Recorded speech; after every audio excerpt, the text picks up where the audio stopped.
¿Qué tal amigos? Estamos en un nuevo capítulo más de Nuestros Próceres, un programa que hacemos con la revista Trauco, Trauco Comics, y que se emite por las pantallas de pichilimusTV.org a través de los cables operadores de BTR, Mundo Go y las conexiones de del mismo canal, streaming en vivo, las redes sociales y eso. Hoy en día estamos con un grande, un amigo de la casa.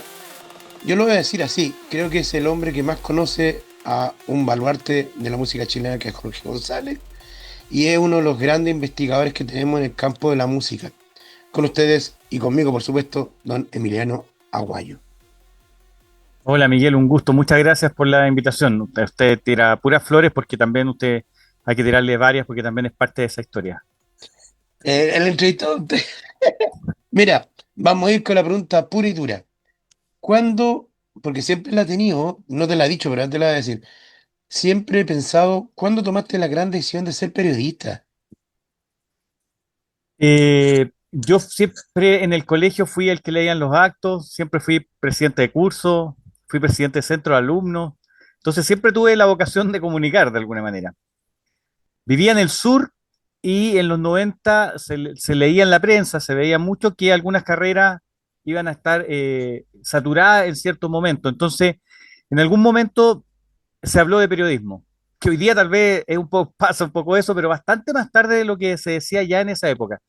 Entonces decido salir de la enseñanza media y estudiar ciencias políticas y administrativas en la Academia de Humanismo Cristiano, porque también siempre me gustó la política, entonces quería de alguna manera dedicarme a la política. Y la parte de ciencias políticas siempre me interesó mucho, pero la parte administrativa como que me aburrió un momento en la carrera y ahí ya me decidí y dije, mira, no importa lo que digan los medios, no importa que esté saturada la carrera cuando yo salga, quiero estudiar en realidad periodismo. Y ahí me cambié, tomé una gran decisión que me encanta decirlo, que estudié en la Universidad de Artes y Periodismo.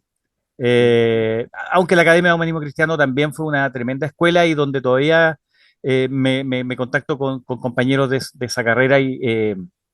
Así que las dos grandes decisiones, pero periodismo, si bien siempre fue la primera opción, por cosas como de alguna manera coyunturales, no fue el primer año de universidad, pero ya desde el segundo, y lo pasé muy bien además en la carrera, una carrera que se pasa, siento yo, muy bien.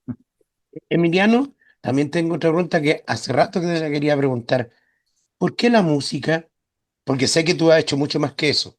Sí, porque la música, porque es interesante, porque yo siempre quise después ser periodista de espectáculos, de cultura.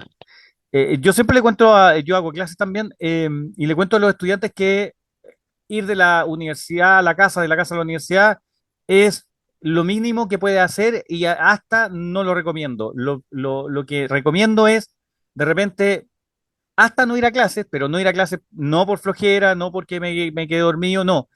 Yo a veces faltaba a clases porque me iba a un lanzamiento de un libro, porque me iba a un lanzamiento de una exposición, me iba al cine.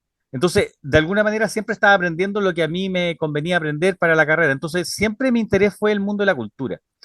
Y la anécdota que te cuento es que yo en algún momento me aburrí de que me encargaran un tema para reportear en la universidad. Un día, por ejemplo, martes, y nos decían ya, hoy día tienen que ir a tal conferencia de prensa del ministro tanto y el próximo martes me traen la nota. Y yo sentía que mis compañeros y yo sentíamos igual al final como la necesidad o la pillería de mirar los diarios en la semana que habían dicho esa conferencia en los medios reales.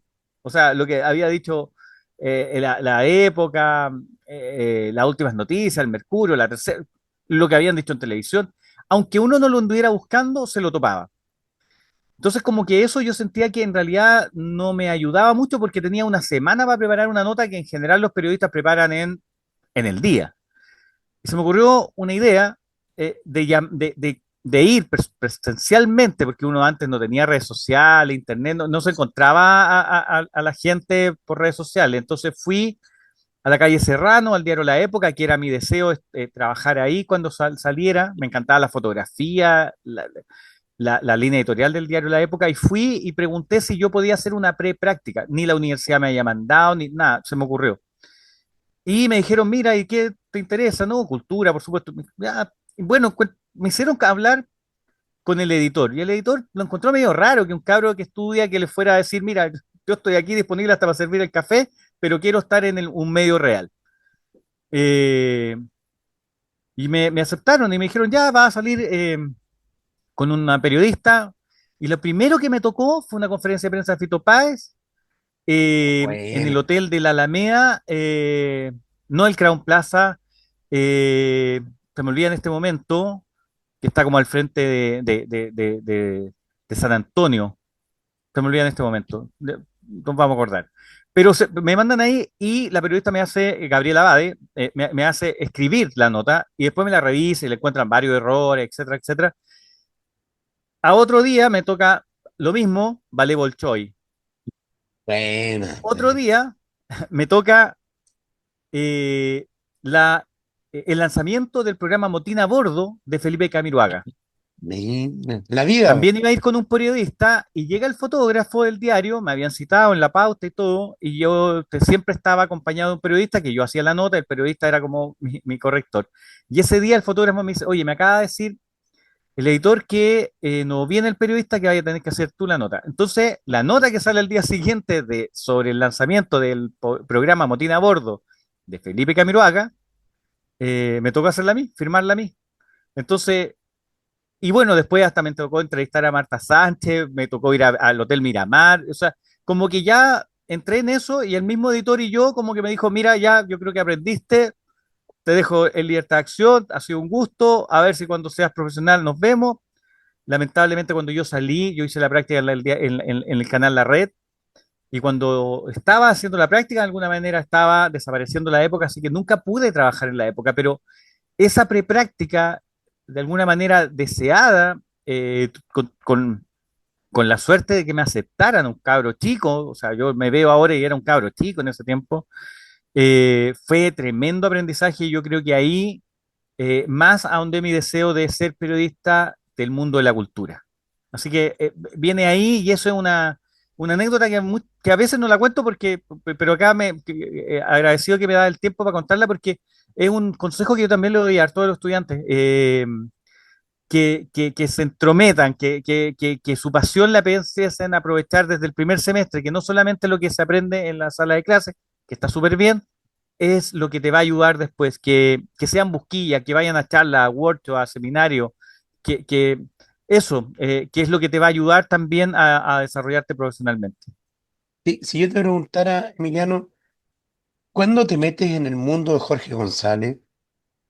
Estamos hablando de grande, Los Prisioneros. Sí, sí, sí. Bueno, como cualquier niño de la época de los 80 y que además me gusta la música chilena, por supuesto que lo lógico es, si yo preguntara así abiertamente a la gente que nos está viendo, si yo era niño en los años 80, un adolescente, y me gustaba la música chilena, ¿qué grupo me debería gustar? Le aseguro que salta la gran mayoría de los prisioneros, por supuesto los prisioneros.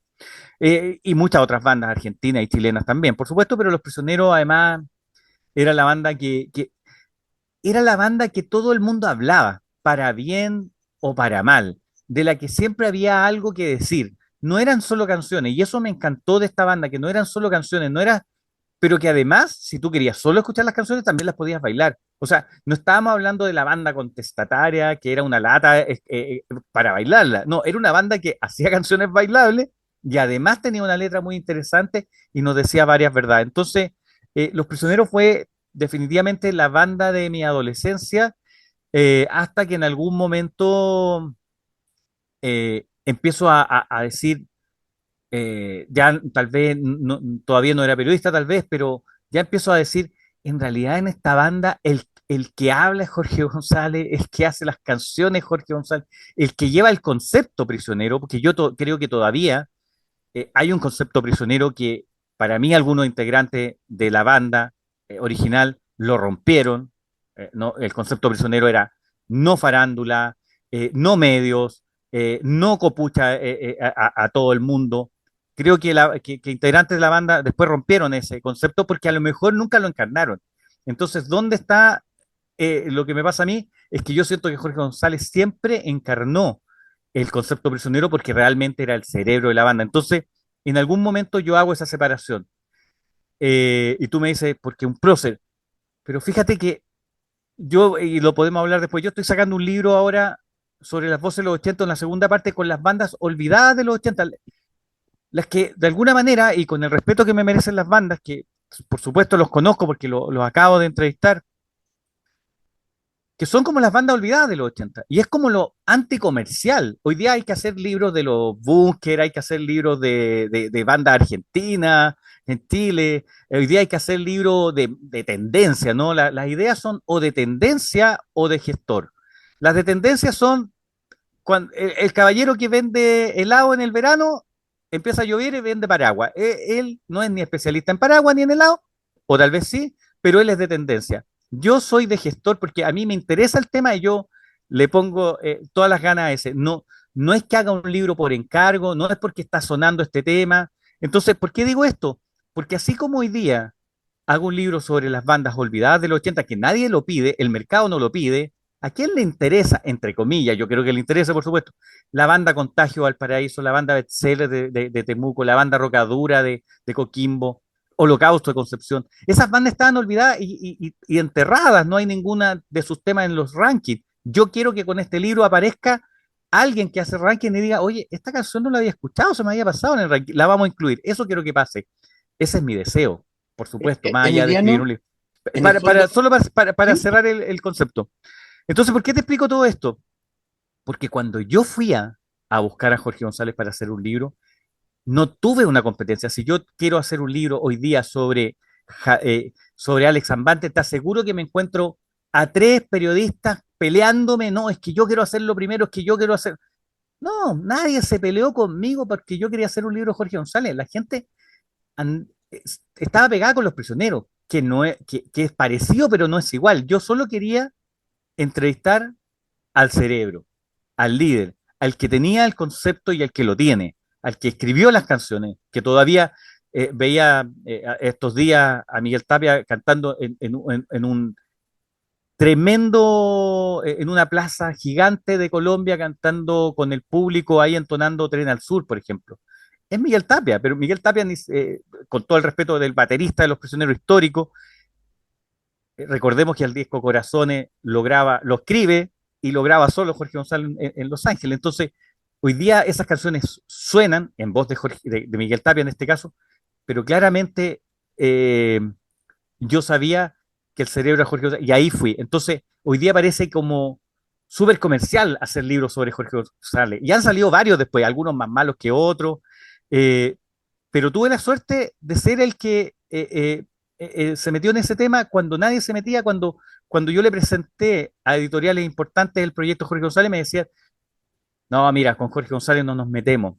Claramente, al final tuve afortunadamente una buena editorial que me cobijó y que me cobija todavía con 4 libros, que es Real Editores, que se dieron la tarea de, de embarcarse en un proyecto que no era comercial, que a Jorge González en los medios en ese tiempo le estaban dando en el suelo, lo estaban tratando de dictador, había un ex integrante de la banda tratándolo súper mal, que me dijo esto, que un día me miró feo, tonteras, la música es más importante que las relaciones de repente como de farándula, digamos. No, no, no que las relaciones no son importantes. Entonces, me meto en el tema porque me interesa el concepto prisionero y el que mejor lo encarnaba Jorge González. Emiliano, mira, y tomando desde ahí mismo, porque justo era, te iba a interrumpir por eso, en La Voz de los 80, en su primera entrega, entendiendo que la diferencia es que son el lado B, esto podríamos decirlo así, la segunda entrega, pero ¿cómo nace La Voz de los 80? Tu libro. Las voces de los 80, que Sí, nuevamente le robo un tema a González, porque el primer libro se llama Maldito Sudaca, sí, el segundo Las voces de los 80, el tercero Independencia Cultural, o sea, siempre robándole algo a Jorge González, porque uno tiene que como. lo estás tributando. Claro, claro, claro. Pero así como mismo Jorge o mismo Charly García agarraban algo de algún tema, como todos lo han hecho, como Cerati, como todo el mundo, yo también trato de tomar algo en el muy buen sentido, como dices tú, desde el tributo, pero también es porque a veces está inventado algo tan genial que no hay para qué reinventarlo. Entonces, las voces de los 80 nace justamente haciendo Maldito Sudaca. Buena tu pregunta, porque haciendo Maldito Sudaca nace este concepto que lo dejo yo soy periodista, pero trabajé por más de 10 años en publicidad como redactor creativo y uno le llamaba como una punta creativa cuando se te ocurría algo que en ese momento no lo iba a necesitar, pero lo anotaba porque decía, en algún momento, alguna marca, algún comercial, lo voy a usar, así que lo anotaba. Así que entrevistando a Jorge González para Maldito Sudaca, cuando yo le digo, cuando hablamos de la universidad, porque uno a veces, y a lo mejor varios de quienes te ven en el programa, de repente tienen esta idea de que los prisioneros estaban en el Liceo 6 de San Miguel, de repente empezaron a tocar, que no sabían tocar y de repente le empezó a ir bien. Pero en general la historia se salta una parte importante. Jorge González cuando hace algunas canciones de los prisioneros, estaba en el Conservatorio de Música de la Universidad de Chile. Entonces, cuando hablamos de esa etapa de Jorge González en el conservatorio, eh, yo sabía que habían habido otros integrantes de otras bandas del pop rock chileno también ahí, pero él, aparte de las que yo le nombro, y él me empieza a nombrar otros, y yo digo, wow, o sea, en el Conservatorio de Música de la Universidad de Chile, en el año 83, estaba, eh, está la génesis del pop rock chileno de los 80, especialmente las bandas de Santiago. La creme Fíjate, de la creme. Pablo Ugarte y María José Levín estudiando canto lírico en una sala del mismo edificio. En otra sala, eh, Andrés Bove, Luciano Rojas, que luego van a hacer La Ley, Juan Ricardo Bailer, Pie Plano y Aparato Raro, Alfonso Filey de Cinema. En el puro curso de Jorge González, Miguel, estaba, por supuesto, Jorge González y Carlos Fonseca, que va a ser su manager. Daniel Puente de Pinochet Boys, Igor Rodríguez de Aparato Raro y Robert Rodríguez de Banda 69. O sea, esto es para hacer un documental, hacer una película. Yo hice el libro, que alguien que sea de audiovisual, que haga la Serie película, en hay que hacer una Netflix. película de esa generación. Estaban todos al mismo tiempo, en los mismos pasillos, estudiando, quienes luego van a ser parte importante de nuestra historia del pop rock chileno. El Jorge González entra en el 83 a estudiar música, composición en la Universidad de Chile. Claudio Naviriega había entrado a estudiar ingeniería en la USACH. Y luego, siguiendo al líder, se cambia al año siguiente, al 84, a sonido en la Universidad de Chile. Dura menos porque ya el 84 también Jorge, los dos abandonan la universidad porque ya el 84 los prisioneros eran los prisioneros y a fines del 84 ya tenían un primer disco. Pero fíjate que uno a veces se olvida esa historia del paso de una escuela docta, no es una escuela... entonces cuando dicen, mira, es que no sabe, ¿cómo no? O sea, todos los que estudiamos una carrera o alguien que me está viendo que está en un primer año, ya ha aprendido un montón. Y estos músicos estuvieron, algunos terminaron, Jorge Herrera, hermano de Pablo, compañero de Juan Ricardo Bailer de Aparato Raro y Pie Plano, terminan la carrera, son ingenieros, son sonidistas de la Universidad de Chile y participaron en el pop. Entonces, bueno, eso esa conversación yo la dejo anotada y años después me demoro un buen rato. Yo mis libros me demoro promedio cuando son estas bandas, entrevisté como a 60 personas para las voces de los 80, unos 4 años, y ahora para las voces del 82, 40 personas también unos 4 años, porque no todas las entrevistas salen todos los días, porque uno tiene que meter, sobre todo que hoy día parece que todos tienen Instagram, te lo encuentran en Spotify de repente. Y cuando yo lo estaba haciendo, empecé el 2008 a hacerlo, o sea, 3 años después de Maldito Sudaca, el libro sale el 2012, yo no tenía los teléfonos, no sabía dónde estaba Andrés Vargas en grupo, nadie sabía. Conectando, llegué a él. ¿Quién sabía después de los 80 de los hermanos Arbulú que estaban en España y que nunca me hicieron música? De De nadie. nadie. Los terminé contactando. Nadie sabía de nadie. Entonces, eh, fue una pega que duró harto y además con la desconfianza de mucha gente. ¿Quién es este cabro que va a hacer un libro cuando en realidad ya los medios no nos están pescando? Fíjate que vuelvo a decir, y esto es como, no es tirar flores al trabajo, sino que es un poco como hablar del medio.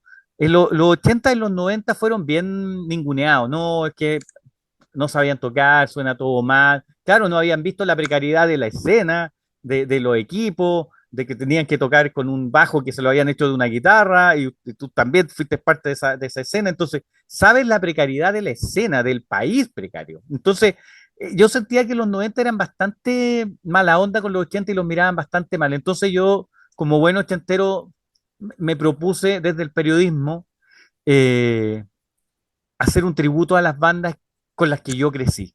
Y afortunadamente tuve la suerte que terminé relevando a bandas como Banda Metro, eh, haciendo que se juntara UPA para un concierto que se llama Las Voces de los 80 después en el Movistar, donde llegaron Exacto. 10.000 personas a ver proyectos que se unieron gracias al libro.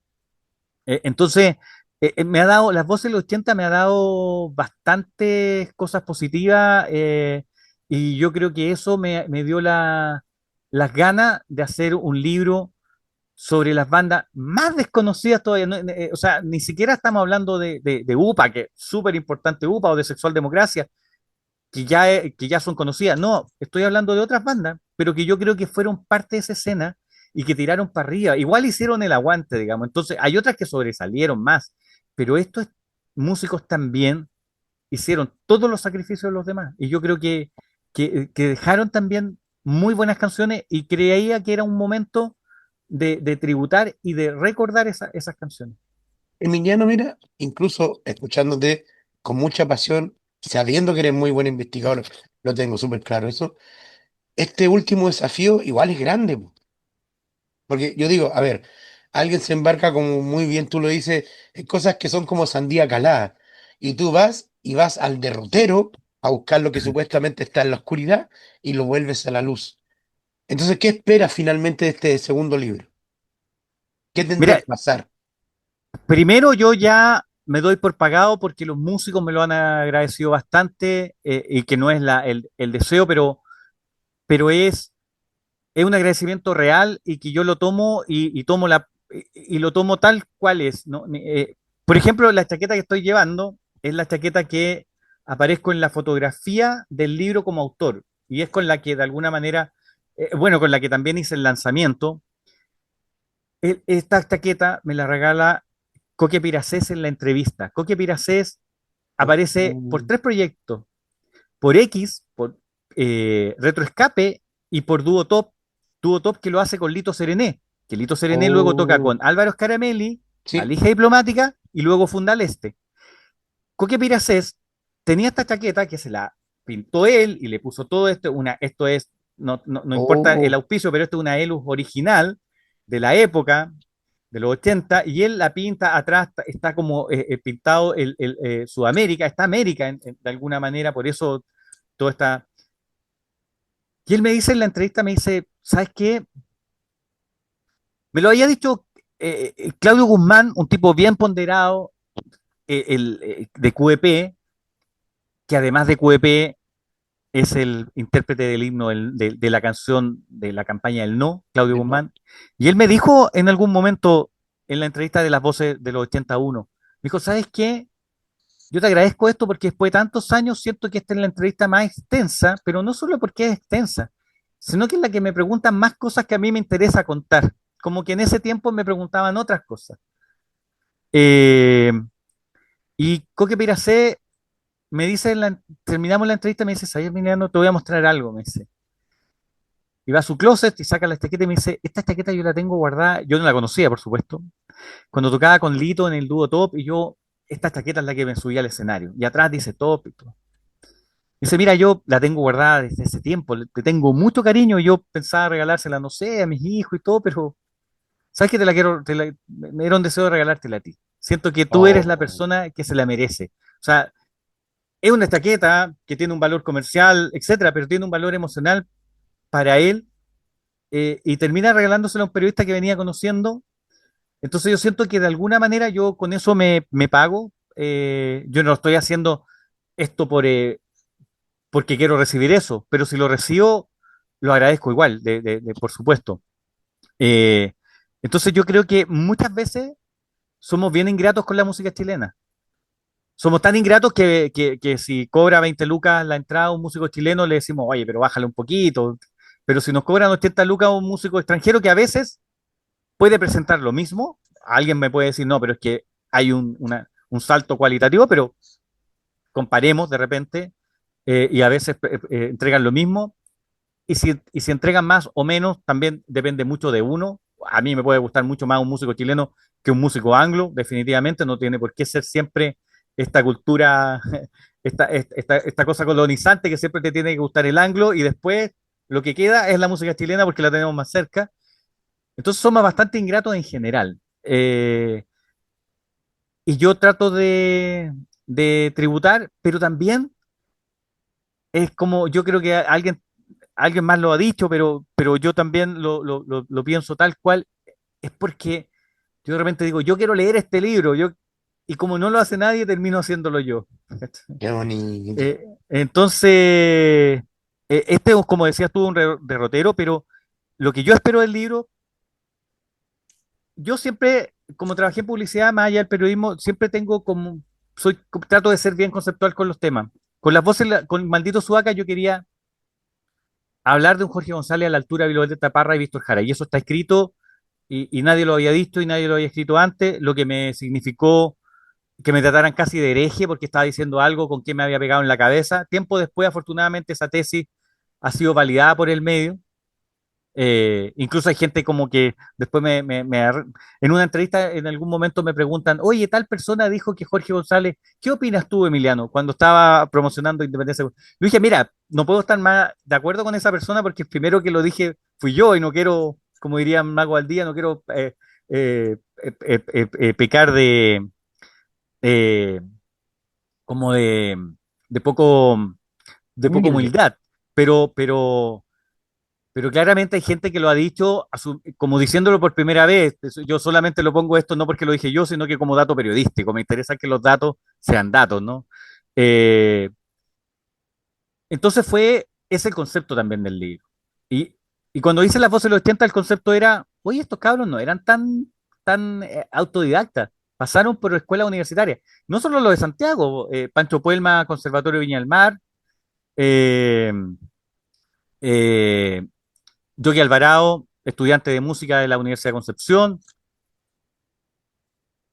Álvaro Scaramelli, hermano Frugón, Centro de Estudios de Música Popular de Guillermo Rifo y Larraín, Aterrizaje Forzoso, Sonido en la Universidad Austral. O sea, no eran cabros que venían de la casa ni del colegio, ¿cierto? Entonces, la gran mayoría pasa por, incluso las voces de los 80, a propósito que me pregunta de este libro, yo lo digo en la introducción, tuve la intención de llamarlo Mechones Rockeros.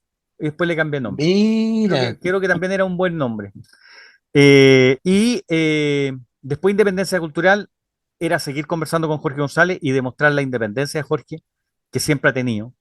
Nunca, nunca Jorge ha dicho algo, todo lo contrario, ha dicho algo que le ha quitado auspicio. Otros se cuidan de decir algo porque entonces Entel no va a promocionar o políticamente sea, no sé, correcto. sin decir marcas, digamos, pero la compañía de teléfonos no me va a auspiciar el próximo concierto.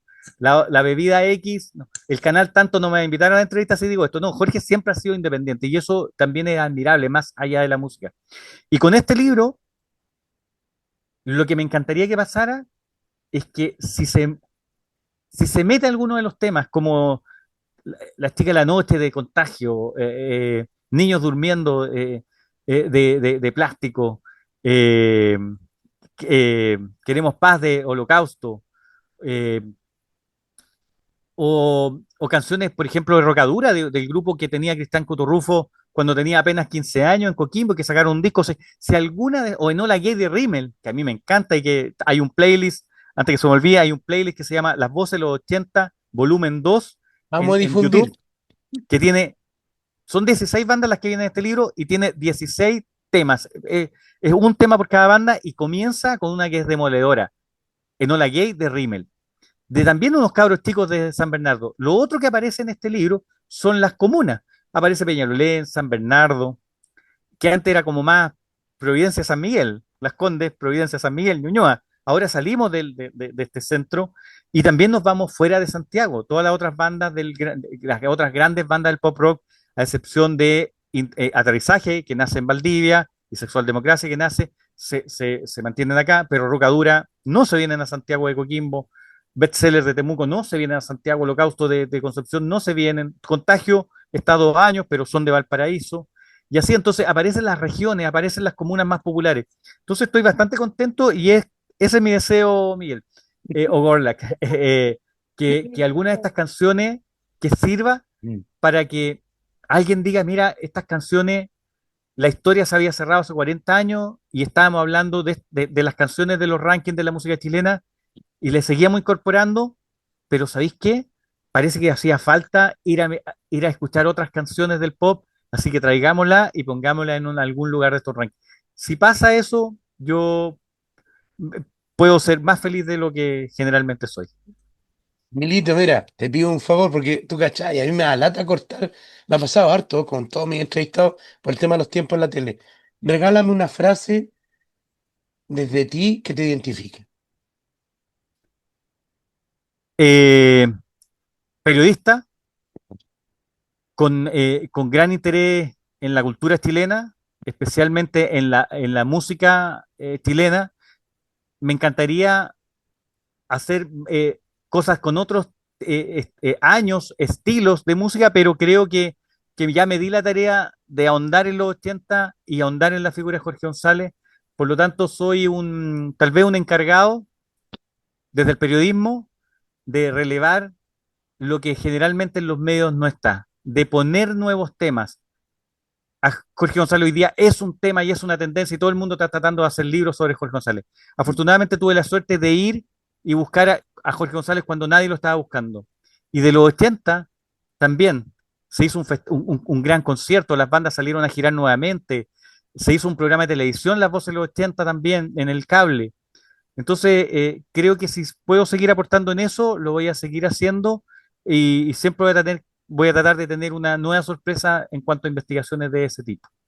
Muchas gracias. De verdad, un honor, maestro. Y gracias por tu investigación, tu dedicación y tu trabajo.